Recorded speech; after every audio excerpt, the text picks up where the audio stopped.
राज्यात 2 उपमुख्यमंत्री नेमिल्ल्यान काँग्रेसीचे म्हणणारे ट्रोजानो डिमेलोन वेंचणूक आयोगाकडेन कागाळ केल्ली. पूण हाचेर उलयतना आचारसंहिता चालू आसतनाय 2 उपमुख्यमंत्री वेंचून काडप योग्य आसा म्हूण माहिती मुखेल वेंचणूक अधिकारी कुणाल हांच्यांनी दिल्या. आरडेक्स खातीर पणजेच्यान William Rodrigues. This is done by Honorable Governor in exercise of her constitutional power as per the Constitution of India.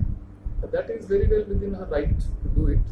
And we have sent a report to Commission and Commission has accepted that report. That it is an exercise of her constitutional power and which is not restricted by Model Code of Conduct.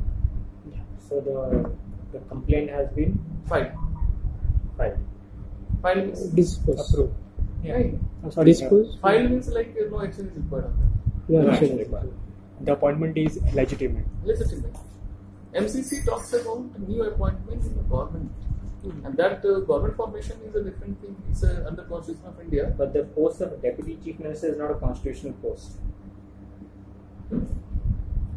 That is, everything is done as per the Constitution of India. If you see the detailed rules, or we will upload the entire matter on the CBCL website. You can very well see the details of the entire matter.